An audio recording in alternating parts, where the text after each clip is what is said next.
자, 네이버의 검색창에다가 네이버 데이터랩이라고 적을게요. 그러고 검색을 한번 해볼까요? 그러면 네이버 데이터랩이라는 사이트가 나올 겁니다. 여기는 빅데이터 분석 툴이에요. 네이버에서 운영하는 빅데이터 분석 툴을 네이버 데이터랩이라고 하고요. 물론 여기만 있는 게 아니라 구글에도 비슷한 게 있어요. 그래서 그거도 이따가 한번 확인을 해볼게요. 자, 네이버 데이터랩이라는 이 사이트를 클릭해서 들어가 주세요. 그러면 첫 번째로 이렇게 분야별 인기 검색어랑 인기 분야를 찾아볼 수 있는 창이 나옵니다. 여기서 내가 만약 어떤 분야가 있다면 해당 분야를 이렇게 쳐보면 그 분야에 대한 인기 검색어들을 뽑아서 볼 수가 있어요. 일간으로도 볼 수 있지만 주간으로도 월간으로도 볼 수 있는데 여가 편의는 근조화원이 왜 이렇게 많아, 그죠? 그럼 생활 건강은 마스크를 엄청 많이 찾고 있네요, 그죠? 그리고 뭐 철제 선반 뭐 이런 것들을 많이 관심 갖고 있구나, 이런 것들도 볼 수 있고, 인기 분야라고 한다면 각각 이렇게 생활건강 쪽에서는 먼지 차단 마스크를 좀 많이 찾아보았다라는 것도 확인이 되네요. 차량 실내용품도 많이 찾아봤던 것 같아요, 그죠? 자, 여기는 간단하게 제가 본 거고, 그 옆에 있는 검색어 트렌드로 한번 가볼까요? 자, 검색어 트렌드는요, 네이버 통합 검색에서 어떠한 검색어가 얼마나 많이 검색되는지 확인해 보는 곳이에요. 그럼 여기다가 내가 생각하는 어떤 키워드를 한번 적어 보시죠. 자, 예를 들어 제가 수영복이라고 적는다면, 그리고 주제어 2에는 캠핑이라고 적는다면 어떻게 뜨는지 한번 살짝 확인해 볼까요? 물론 하나만 적고 보셔도 되고, 저는 그냥 비교를 위해서 뭐 2개를 적긴 했는데 2개 적고 보셔도 되고 5개 적고 보셔도 되고 상관은 없어요. 자, 이 밑에 기간은요, 제가 보기 그냥 쉽게 1년으로 잡을게요. 그리고 7월부터 7월은 좀 안 이쁘니까 저는 그냥 1월부터 12월로 볼 건데요. 여러분들은 내가 원하는 기간 개월로 맞춰서 보셔도 돼요.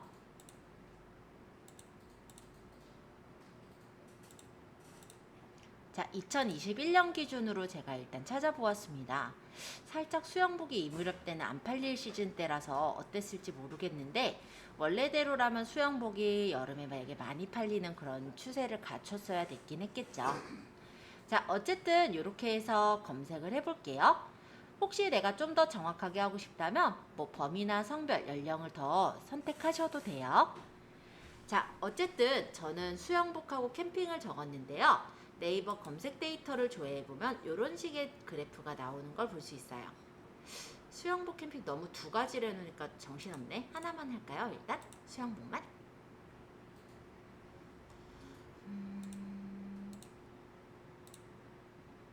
자, 그래프를 그린 게 1년을 기준으로 보면은 제일 높은 그래프를 갖추는 게 6월 28일, 7월 20일 이 무렵대가 제일 높은 그래프를 갖추고 있네요. 그리고 1월 달은 뚝 떨어지는 거. 일단 수영복이다 보니까 대략 예상했던 대로 나오는 것 같아요. 그죠? 캠핑은 어땠을려나? 궁금하면 한번 캠핑도 쳐볼까요? 캠핑이라고 검색해보면 캠핑은 예상하셨어요? 자, 캠핑 시즌이 언제쯤인 것 같아요? 딱 봤을 때, 이 그래프를 봤을 때 일단은 여름은 뚝 떨어져요. 그쵸? 왜 떨어질까요? 더워 죽겠거든. 그죠? 자, 그러면 봄, 가을이 보면은 캠핑을 가기 적당한 시즌이라 사람들이 많이 검색을 했었구나 라는 걸 확인할 수가 있죠. 봄이라고 했을 때는 대략 5월 14일 때가 아마 제일 많이 사람들이 검색해서 들어갔던 시즌인 것 같고요. 그렇다면 한 5월 중순쯤이 이때의 어떤 검색을 했을 때 사람들이 좀 많이 찾아보는 어떤 성수기라고 할 수가 있을 것 같아요. 또 가을이라고 한다면 10월 초, 그러니까 한 9월 말에서 10월 초 정도가 성수기겠구나, 이런 걸 파악할 수가 있네요. 자, 그렇다면 우리가 이걸 보고 파악을 할 수 있는 건 무엇이냐면, 각각 채널들마다, SNS 채널들마다 다르긴 하겠지만 일단 카페나 블로그 같은 경우는요, 보통 이제 어느 정도 사람들이 검색했을 때 정보들이 나와야 되잖아요. 그러면 성수기보다 한 1, 2개월 전 이 그래프가 많이 올라가기 시작하는 대략적으로 5월 지금 중순쯤이라고 한다면 1, 2개월 전이면 한 3월 초중순? 그때부터 마케팅을 해 나가신다면 자료도 어느 정도 쌓여 있는 상태이기 때문에 이때 사람들이 검색할 때 상위에 잘 노출이 될 수 있는 상태가 될 거예요. 그죠? 그래서 블로그나 카페 또는 지식인 마케팅은 보통 성수기보다 한 1, 2개월 전부터 조금씩 계속해서 키워나가시는 게 맞고요. 근데 페이스북이나 인스타그램을 해보신 분들은 아시겠지만 페이스북이나 인스타그램은요, 뉴스피드라는 어떤 공간 안에서 글이 보였다가 사라져 버려요. 그쵸? 그러니까 걔네들은요, 예전부터 홍보를 하는 게 아니라 페이스북이나 인스타그램과 같은 어떤 SNS 툴들은 이 성수기 무렵쯤에 홍보를 하는 게 제일 적당하겠구나 라는 걸 파악할 수가 있어요. 그래서 일단 이 검색어 트렌드를 보면은 사람들이 어느 무렵대에 그 검색어에 대해 관심을 갖고 그 무렵대에 내가 집중적으로 홍보해야 되는 시점을 파악할 수가 있게 됩니다. 이해가 되시나요? 네. 자, 그러면 검색어 트렌드는 그런 용도로 일단 보시고요. 쇼핑 인사이트는 구경하러 한번 가볼게요. 자, 요거는 어떤 분들이 활용하시면 좋으냐면 쇼핑몰을 운영하실 분들. 자, 쇼핑 인사이트라는 건 사람들이 이제 쇼핑에서 검색을 어떤 단어들로 검색하는지를 파악할 수가 있는 거예요. 예를 들어서 네이버에다가 제가 휴대용 선풍기를 쳤다라고 한다면 쇼핑에 가면 이렇게 휴대용 선풍기들이 보여요. 얘는 디지털 가전의 계절 가전의 선풍기, 휴대용 선풍기죠. 그러면 이 쇼핑 인사이트에서 디지털 가전의 계절 가전의 선풍기, 휴대용 선풍기 이렇게 카테고리를 맞춰 놓으시고 어느 기간 동안에 사람들이 어떻게 찾았는지 조회를 해보면 이렇게 클릭량에 대한 추이가 나오면서 이 휴대용 선풍기와 관련된 인기 검색어들이 이렇게 나오는 걸 볼 수가 있어요. 우리 일반적으로 검색을 해서 상품을 사려면 뭔가 이렇게 검색어를 적잖아요. 이 키워드가 사람들마다 똑같이 적지는 않을 거예요. 휴대용 선풍기 이렇게 치는 사람도 있지만 손 선풍기 또는 목에 걸 수 있는 넥 선풍기 뭐 등등의 본인이 알고 있는 단어들을 쓸 거거든요. 저랑 똑같이 적지는 않는다라는 거예요. 그렇다면 이렇게 휴대용 선풍기를 이 지금 메뉴를 찾아 들어온 사람들은 어떤 검색어들을 많이 쓰고 있을까? 이런 걸 파악하는 게 바로 휴대용 선풍기 인기 검색어라는 부분인데요. 내가 이렇게 적었을 때 카테고리에 대해 500개의 그런 인기 검색어를 뽑아줘요. 물론 휴대용 선풍기를 아마 제일 많이 썼었나 봐요. 넥밴드 선풍기, 휴대용 목걸이 선풍기, 넥 선풍기, 목에 거는 에어스프레트 이런 것들을 많이 찾았네요. 뭐 이거는 넥스트 1419 펜이라는 건 아마 모델명일 거니까 이거는 해당하지 않을 것 같고요. 여기서 보시면은 브랜드 키워드 빼고 생각하시면은 이걸 가지고 이름을 만들 수가 있어요. 예를 들어 목에 거는 휴대용 선풍기, 넥밴드 선풍기 뭐 이런 식으로 이름을 지어줄 수도 있겠죠. 미니 휴대용 선풍기, 목걸이 미니 휴대용 선풍기 뭐 이런 식으로 이 키워드를 섞어서 인기 검색어를 섞어가지고 상품명으로 만들어 놓게 된다면 그 상품을 찾을 확률이 더 높아지게 되는 거예요. 자, 예를 들어 제가 휴대용 선풍기라 쳐서 검색이 돼서 나온 단어들을 기준으로 본다면 여기 보시면 얘네는 광고니까 넘어갈게요. 광고, 요 I자 광고들은요 다 네이버에 광고에서 띄운 것들이에요. 그거 말고 얘네들부터 좀 보자면 이렇게 휴대용 선풍기라는 이 단어가 들어가 있는 것들이 앞쪽으로 이렇게 나와 있는 걸 볼 수가 있죠. 제가 보통 찾았을 때 이 단어가 들어간 것들이 이렇게 검색이 돼서 나오잖아요. 그렇다면 휴대용 선풍기라는 단어만 딱 들어간 것보다 그 단어랑 이렇게 넥 선풍기, 목걸이 선풍기, 목에 거는 선풍기 이런 식으로 들어가 있는 게 예를 들어 제가 넥 선풍기를 찾았을 때도 얘가 앞쪽으로 뜰 거기 때문에 그런 부분에서는 사람들한테 더 노출이 되기가 쉽다라고 볼 수가 있겠죠. 그래서 이 쇼핑 인사이트라는 부분에서의 인기 검색어는 이렇게 키워드를 조합해서 상품명을 지으실 때 활용하시면 괜찮습니다.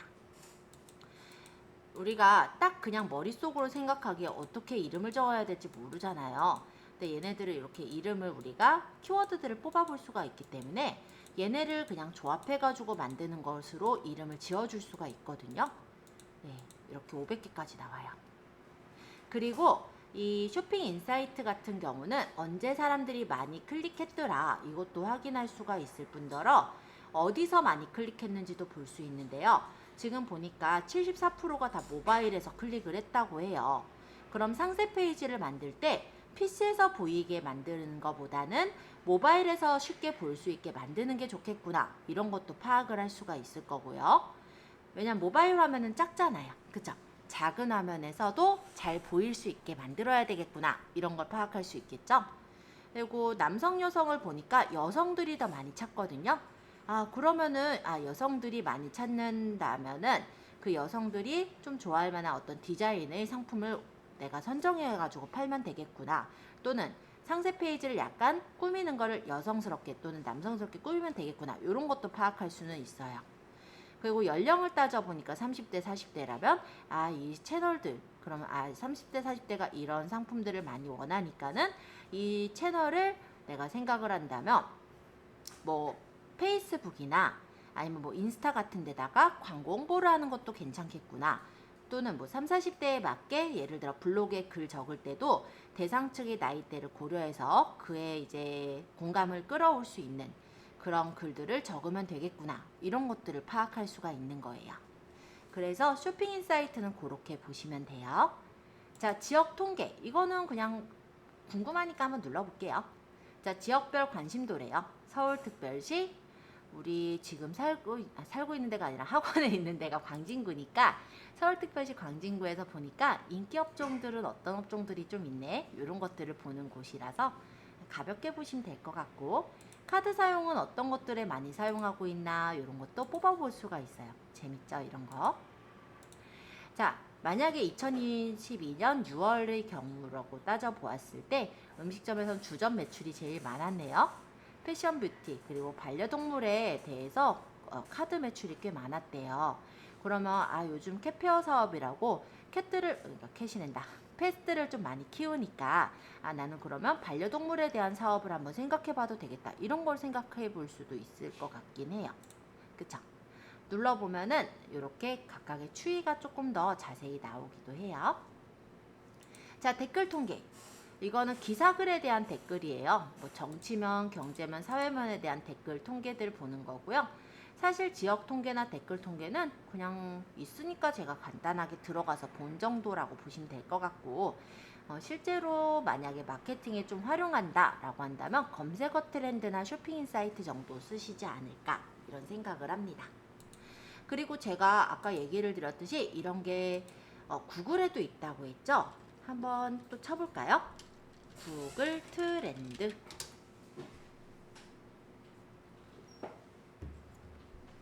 자, 이거는 이제 구글에서 뽑은 거예요. 그래서 구글에서의 최신 트렌드나 데이터 및 시각화 정보를 확인하고 주변에서 무엇이 인기 급상승 중인지 파악하는 게 구글 트렌드라는 곳입니다.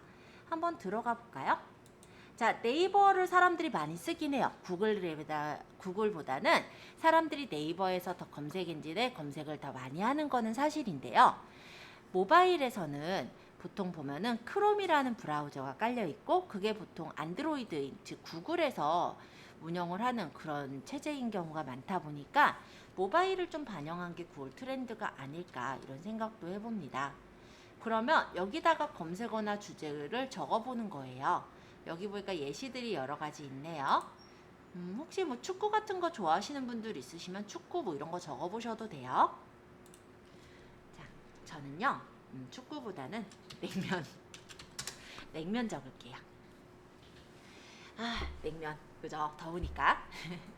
그러면 기준을 대한민국으로 둘 거냐 아니면 세계 기준으로 둘 거냐 아니면은 어느 계열에서 따져볼 거냐 카테고리는 어느 카테고리에서 볼 거냐 이런 것들을 뽑아볼 수가 있고요.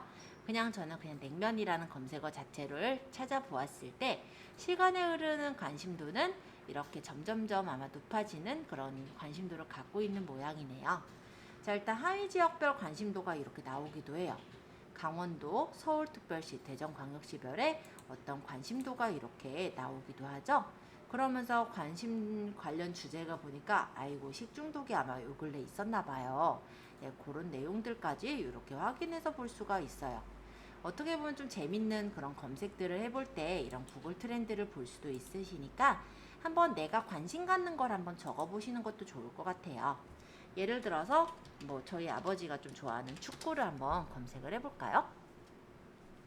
그러면 축구를 대한민국 축구를 볼 수도 있을 거고 전 세계의 관심도를 볼 수도 있겠죠. 보니까 일단 축구라고 했을 때 일단 대한민국에서 좀 제일 높다고 나왔는데 아마 한국어라서 그랬을 거예요. 이거는. 자, 어쨌든 관련 주제랑 관련 검색어까지 뽑아서 볼 수가 있다라는 게 좀 재밌게 볼 수 있는 사항이지 않았을까 이런 생각을 합니다. 자, 구글 트렌드 한번 가볍게 봤는데요. 좀 재밌게 보셨을지 모르겠어요. 자, 기왕에 설명하는 김에 네이버만 있는 게 아니라 구글도 있더라. 이런 정도로 설명드리느라 말씀드렸고요. 그 다음에 제가 볼 거는요. 자동완성어랑 연관검색어에 대해서 조금 소개를 해드려 볼까 해요. 자, 여러분들 무엇인가 검색해 보신 적 있으시죠? 예를 들어서 물론 여기는 이제 부동산 하시는 분은 이미 가신 것 같긴 한데 어쨌든 부동산이라고 가정을 해보면 예를 들어 내가 이 동네를 이사를 와요. 그러면 뭐를 보통 이렇게 찾아보는지 그런 걸 한번 생각을 해봐도 좋을 것 같고요. 아니면 꼭 부동산 아니더라도 마사지 아까 하던 대로 할까요? 그것도 괜찮을 것 같긴 하네요. 보통 이제 검색을 해서 볼 때 뭐 광진구라고 쳐보면 뭐가 쫘르륵 뜨죠. 그쵸? 이런 것들은 자동 완성어라고 해요. 그래서 광진구를 친 사람들이 많이 친 것들이 이런 게 있었대요. 광진구 날씨, 광진구 맛집, 광진구청, 광진구 아파트, 광진구 보건소, 광진구 호텔 이런 것들을 많이 찾아봤다고 하네요. 예를 들어서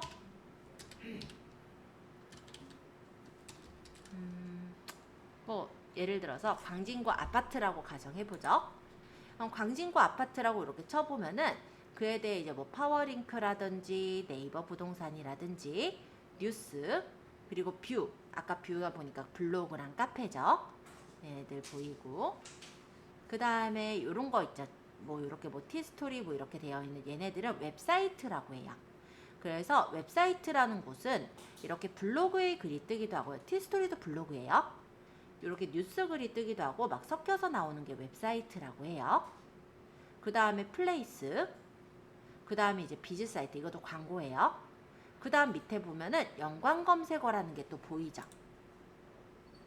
자, 이 연관 검색어는 뭐냐면요. 혹시 여러분들 검색했을 때 여기 딱 하나만 누르고 그만둔 적이 있나요? 보통은 무엇을 검색하면은 이것도 찾아보고 저것도 찾아보고 그러면서 내가 원하는 결과가 없다 하면은 또 다른 단어를 쳐서 검색을 하진 않던가요? 자, 그런 단어들을 찾아놓은 게 이 연관 검색어라고 보면 돼요. 그래서 제가 아까 광진구 아파트라고 적었을 때 이 검색을 하던 사람들이 더 이어서 더 검색을 했을 때 이런 단어들을 치더라 라는 거죠. 그러면 고객이 만약에 광진구 아파트에 관심을 갖고 있는 고객이라면 광진구 아파트 전세라든지 아파트 분양에 대한 거, 한강뷰 아파트에 대한 거 이런 것들도 좀 더 관심을 갖고 있겠구나 이런 것들을 볼 수가 있는 거예요. 그래서 이런 부분들을 가지고도 키워드를 쉽게 뽑을 수가 있어요. 자, 제가 광진구 아파트 이렇게 쳐보니까 광진구 아파트 매매, 전세, 뭐 통합 분석 이런 거 나오죠? 이런 부분들을 자동 완성어라고 하는 거고 그리고 이 밑에 있는 여기 이렇게 연관 검색어라는 게 있더라 라는 건데 자동 완성어는 광진구 아파트를 친 사람들이 관심을 갖고 쳤던 것들 그런 것들이라면 연관 검색어는 광진구 아파트를 쳐서 본 사람들이 그 이후에 또 들어갔던 채널이라고 보다 또 적었던 검색어들 이런 것들이 연관 검색어라고 보시면 되는 거예요. 그래서 나중에 우리 키워드를 뽑을 땐 이런 자동 완성어나 연관 검색어도 조금 잘 확인을 하시고 보시면 좋을 것 같습니다. 또 한 군데 또 생각을 해볼 건데요.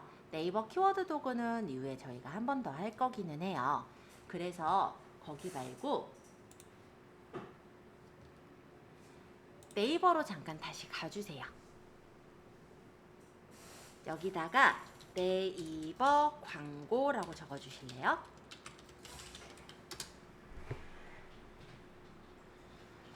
여기는 오늘 회원가입도 할 거예요. 자, 이거는 원래 뭐 하는 곳이냐면 네이버에서 광고하는 곳이에요. 아까 우리 광진구 아파트를 예를 들어 적었다라고 했을 때요. 여기 봤던 이 파워링크들 있죠? 네이버 부동산 요것도 이제 광고기는 하니까 요런 것들이나 비즈 사이트 요런 데 뜬 것들이 있었잖아요. 요런 것들이 실제 띄워지는 공간이 바로 저 네이버 광고라는 곳이에요.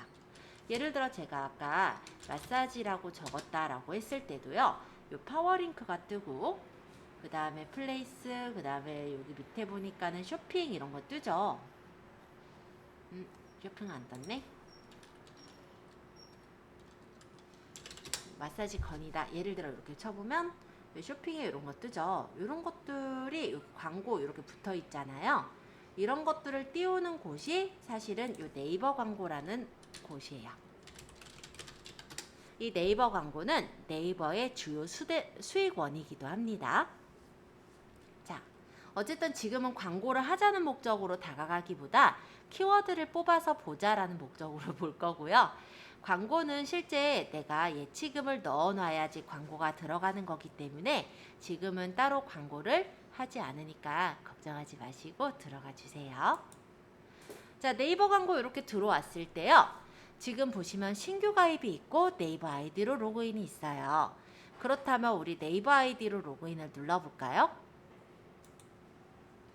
그러면 아이디 비밀번호를 적어서 로그인하면은 이 네이버 광고라는 서비스에 가입을 할 수 있게 뜰 거예요. 개인으로도 뜨고 사업자로도 뜰 수 있어요. 근데 개인으로 가입하셔도 되니까 전혀 그거는 구분은 생각할 필요 없고요. 그냥 개인 고르면 될 것 같아요. 이게 왜 그렇게 나눠져 있냐면 사업자들이 이제 광고를 한다 했을 때 네이버에서 세금 계산서를 띄워주게 되잖아요. 그거를 처리를 하는 거는 이제 사업자로 유형으로 가입을 했을 경우고 개인은 물론 광고를 할 수도 있어요. 그리고 대신에 이제 세금 계산서를 띄지는 않겠죠. 뭐 그렇기 때문에 아마 개인하고 사업자를 나눠놓은 거로 보이고요. 실제로는 우리가 지금 네이버에서 이제 키워드 부분을 볼 건데 그 부분을 보는 데는 개인으로 가입하셔도 전혀 상관없이 다 볼 수가 있더라. 이렇게 이해해 주시면 될 것 같아요. 일단 여기 가입하시는 거 제가 같이 도와드리고요. 그러고 나서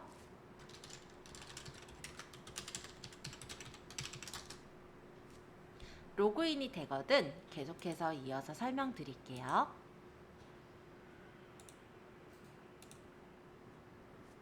여기 화면까지 띄워주시면 돼요. 돈. 그러니까 내가 광고를 하려면 돈이 있어야 광고를 해요. 지금은 우리 광고할 목적이 아니기 때문에 돈을 채워놓질 않아요. 근데 나중에 이제 내가 내 업체를 만약에 아까 보셨듯이 파워링크라든지 아니면 뭐 쇼핑 이런 데 띄우고 싶다라고 한다면 그때는 이제 아마 광고를 하시잖아요. 그럴 때는 여기에 먼저 돈을 채워놓고 광고를 하시면 되는 거예요. 근데 지금은 어차피 광고할 목적은 지금 현재는 아니기 때문에 저희 이거 신경 쓰지 마시고요. 요 옆에 보시면 키워드 도구라고 있어요. 여기 좀 들어가 볼까요?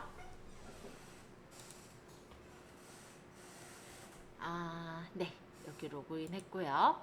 여기다가 아까 몇몇 가지 이제 생각했던 또는 내가 지금 생각이 나는 키워드를 적어 보시는 거예요. 어디로 들어가셨습니까? 네이버 광고에서 여기 키워드 도구를 눌렀어요. 이걸 눌러 들어가면 이런 창이 나와요.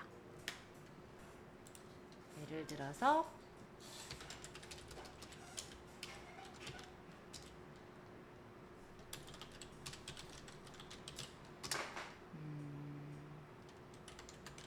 유기농.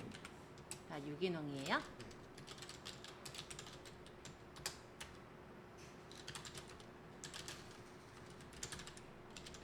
뭐 그냥 제가 생각나는 걸 지금 적고 있을 뿐이에요. 이거는 예.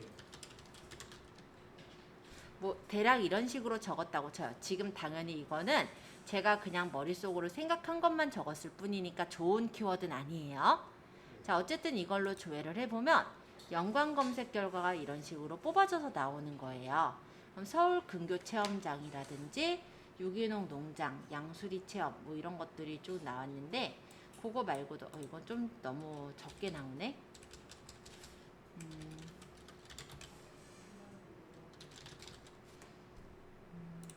예를 들어 이런 식으로 쳐보면 체험 농장, 뭐 농촌 체험, 농장 체험, 주말 나들이 동물 체험, 뭐 아이들과 가볼 만한 곳, 주말에 가볼 만한 곳, 목장 체험, 뭐 고구마 캐기 체험 등의 다양한 체험 그 키워드들이 뜨죠. 자, 이런 식으로 내가 대충 키워드를 생각한 거를, 물론 이건 좋은 세련된 키워드는 아니에요. 내가 생각한 키워드를 적어보면은 그와 연관된 키워드들을 쫙 뽑아주는 거예요. 그러면 또 여기서 마음에 드는 키워드들을 생각을 해보면 되죠. 자, 예를 들어서 체험 농장이라고 적은 이 키워드는요. 일단 월간으로 따졌을 때 사람들이 네이버에서 PC로는 310건 찾았고요. 모바일에서는 1,500건을 찾았대요. 합치면 한 1,800건 찾았네요. 그죠? 그리고 월 평균 클릭수로 따져보자면 이거는 사실은 좀 애매한 게 우리 파워링크라든지 얘네 광고를 누른 클릭수니까 그렇게 감안해 주세요. 만약에 체험농장이라고 했을 때 파워링크라는 거 이런 것들 누른 게 한 1.3, 6.7 정도를 눌렀다고 합니다.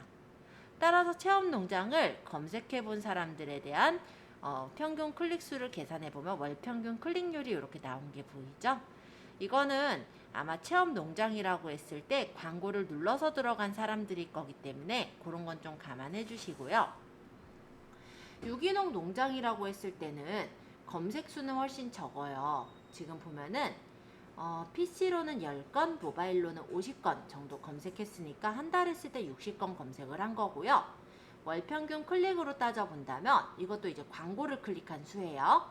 PC는 없었고 모바일은 1.8.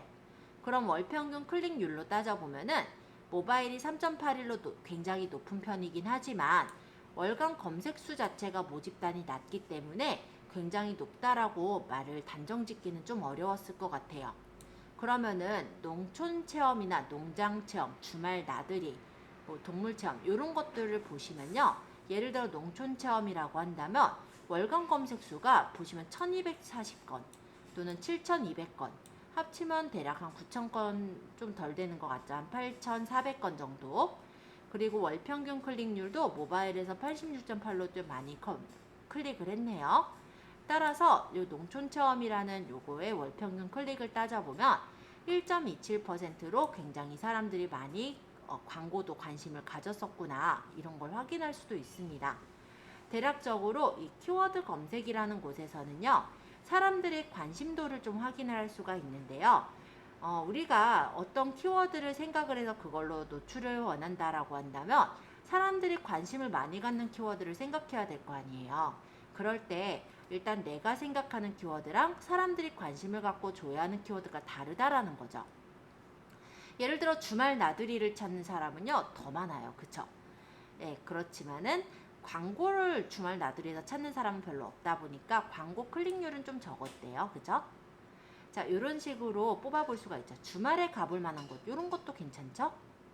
그래서 여기서 보면은 월간 검색이 어느 정도 그래도 잘 나오고 있는 거, 그런 것들을 일단 기점으로 해서 생각을 하시고 그런 것들을 내 키워드로 활용하면 괜찮겠구나 하는 것들을 일단 몇 가지 뽑아보시면 좋을 것 같아요. 뭐 체험농장이라든지 뭐 농촌 체험, 농장 체험, 아까 뭐 주말 나들 좀 애매하지만 그리고 아이들과 가볼 만한 곳, 주말에 가볼 만한 곳, 목장까지는 아니죠. 그죠? 그러면 이런 것들 서울 어린이 체험, 서울까지는 아니긴 한데 한번 뽑아볼 만할 것 같고 뭐 내가 뭐 감귤 체험이나 뭐 이런 게 있다면 그런 걸 적어서도 할 수 있을 것 같고 관광농원, 뭐 체험장, 허브체험 이런 등등의 여러 가지가 뽑아진 것들이 있고요. 경기도 가볼 만한 곳, 뭐 블루베리 체험 같은 게 있다면 아예 이런 체험 프로그램도 괜찮겠죠. 초등학생 가볼 만한 곳, 뭐 이런 식의 몇몇 가지를 뽑아 보면은 키워드가 뽑혀 나왔을 거고, 여기서 또 일부를 여기 키워드에다 적어서 조회를 해보시면요, 너무 많이 넣었다 이런 창 뜬 거예요. 지금 5개 넣으라고 했는데 몇 개를 넣느냐 이런 내용이니까 몇 개 지워서 보죠. 그러면 예를 들어서 내가 주말 나들이 어린이랑 갈 만한 곳 이런 것들을 복사를 해서 여기 키워드로 적어보면은 또 그와 관련된 연관 키워드들이 뜨는 거예요. 그러면서 키워드를 조금 더 구체화시킬 수가 있어요. 처음에는 그냥 내 머릿속에서 나온 깔끔하지 않은 세련되지 않은 키워드였다고 한다면 요거를 뽑아보면은 연관 키워드가 뜨고, 그 중에서 또 괜찮은 키워드를 뽑아서 걔네들을 또 띄워보면은 또 그에 관련된 연관 키워드가 뜨다 보니 더 정확하게 고객의 니즈를 맞춘 키워드를 뽑을 수가 있는 거죠. 자, 그리고 여기서 좋은 점은요, 이 연관 키워드의 이 부분 한번 눌러서 보여드릴게요. 자, 아이들과 가볼 만한 곳이라는 이 연관 키워드를 눌러보았을 때 추이도 볼 수 있어요. 모바일이 아무래도 사람들이 많이 찾고 있는데 어느 달에 사람들이 좀 많이 찾았는지, 그리고 남자가 더 많이 검색했나 여자가 더 많이 검색했나, 나이대는 어떤 나이대가 많이 검색했나. 아무래도 아이들과 가볼 만한 곳이면 보통 한 초등학생 아이들을 둔 학부모들이 많잖아요. 그래서 한 3, 40대들이 많이 찾았다라는 것도 뽑아서 확인할 수 있죠. 네, 그런 내용들을 이렇게 파악할 수 있고, 여기서 또 필요한 것들을 뽑아서 키워드를 조금 더 구체화를 시켜본다면 내가 주로 이제 올리고자 하는, 그러니까 블로그에 띄우고자 하는 키워드들을 뽑아낼 수가 있겠죠. 그러고 그거를 이제 뭐 엑셀이나 한글 같은 데 정리를 해놓거나, 아니면 뭐 내가 엑셀이나 한글이 부족하다 하면은 메모장 같은 데 적어 놓으시면 그런 키워드를 블로그에 띄워서 홍보를 한다라고 했을 때 그 블로그를 찾아 들어오는 사람들이 많이 있을 거잖아요. 그런 것들을 노려서 쓰시는 용도로 쓰는 게 바로 이 키워드 검색이에요. 자, 한 번씩 검색해 보시면서 질문 받을게요.